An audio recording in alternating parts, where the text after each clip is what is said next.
Hoy vamos a desentrañar cómo se sostuvo una de las dictaduras más complejas de América Latina. No fue solo con armas, sino con dos pilares. Uno, un experimento económico llevado al extremo, y el otro, un aparato de terror de Estado, diseñado para que ese experimento se pudiera imponer, costara lo que costara. Vamos a ver cómo estas dos fuerzas se entrelazaron en la historia de Chile. Imaginen la escena. El 11 de septiembre de 1973, el Palacio Presidencial de Chile, La Moneda, está siendo bombardeado desde el aire. Esto no fue un simple cambio de gobierno. Fue, literalmente, la ruptura violenta de una de las democracias más estables de la región. Fue el inicio de 17 largos años de dictadura. Ahora, la pregunta clave es, ¿cómo se llegó a ese punto? Porque un golpe de Estado de esta magnitud, créanme, no es algo que surja de la nada. Fue, en realidad, la culminación de una campaña muy bien planeada para desestabilizar al país, con actores muy poderosos moviendo los hilos desde adentro y desde afuera. Y aquí vemos quiénes eran esos actores. Por un lado, una intervención extranjera muy directa. Hablamos de la administración Nixon en Estados Unidos, que a través de la CIA inyectó millones de dólares para, básicamente, asfixiar la economía del gobierno de Salvador Allende. Y por otro lado, teníamos a la élite económica local, que, por temor a perder sus privilegios, financió paros y propaganda para generar un clima de caos total. La idea era que la única salida pareciera ser una intervención militar. Bueno, una vez que los militares toman el poder, el proyecto de la dictadura se asienta sobre esos dos pilares que les mencionaba. Son inseparables. El primero, un modelo económico radicalmente nuevo. Y el segundo, un aparato de terror diseñado específicamente para aplastar cualquier tipo de oposición a ese modelo. Los arquitectos de este plan económico fueron un grupo de jóvenes economistas conocidos como los Chicago Boys. Se formaron en la Universidad de Chicago bajo las ideas de Milton Friedman y lo que aplicaron en Chile fue una auténtica terapia de shock neoliberal. Su plan, privatizarlo todo y desregular al máximo la economía. Un experimento que cambiaría el país para siempre. Y aquí en esta tabla está la clave de todo. Es que no se puede entender lo uno sin lo otro. Esta terapia de shock, o sea, privatizar la salud, la educación, las pensiones, no era popular, para nada. La única forma de imponerla era por la fuerza. Y esa fuerza tenía un nombre, DINA, y luego CNI, la policía secreta que persiguió, torturó y eliminó sistemáticamente a cualquiera que se opusiera. Eran las dos caras de la misma moneda. Ahora, dejemos por un momento la estructura del sistema, la macroeconomía, y veamos su consecuencia más brutal y directa, el impacto en la vida de miles y miles de chilenos. Las cifras de verdad son abrumadoras. Más de 3.200 personas. Es la cifra oficial. Pero detrás de cada número hay una vida que fue arrebatada, una familia que quedó destrozada para siempre.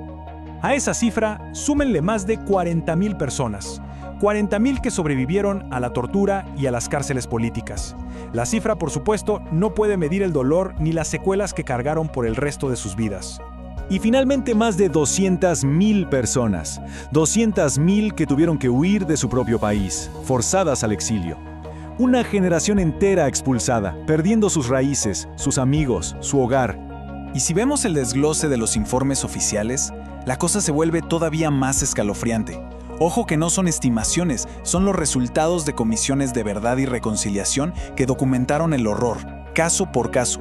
Y esa categoría de detenidos desaparecidos revela la práctica más cruel de todas. Personas secuestradas por agentes del Estado de las que nunca más se supo. Pero los números, por más impactantes que sean, pueden sentirse fríos, distantes. Y por eso es fundamental ponerle rostro a la tragedia, contar las historias. Hablemos de Rodrigo Rojas de Negri. Tenía apenas 19 años. Era fotógrafo. Había vuelto a Chile desde el exilio con la esperanza de luchar por el regreso de la democracia. En 1986, durante una protesta, él y otra joven, Carmen Gloria Quintana, fueron detenidos por una patrulla militar. Lo que pasó después es de una brutalidad casi inimaginable. Los rociaron con combustible y les prendieron fuego. La intención era clara, sembrar el terror. Carmen Gloria sobrevivió, pero con secuelas terribles. Rodrigo luchó por su vida durante 4 días, pero no lo logró. Su muerte no fue en vano. Su rostro, su historia, dieron la vuelta al mundo y se convirtieron en un símbolo que expuso la verdadera cara de la dictadura ante los ojos de todos. Y este no fue un caso aislado. Piensen en el llamado caso Degollados.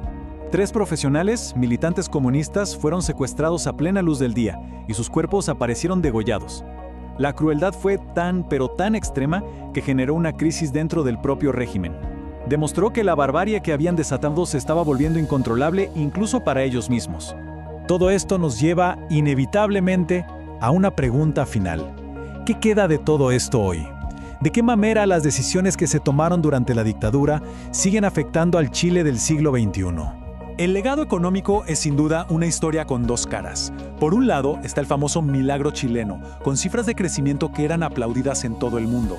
Pero por el otro lado hay una profunda deuda social, una desigualdad tremenda, derechos laborales casi inexistentes y servicios básicos como la salud o la educación convertidos en un negocio.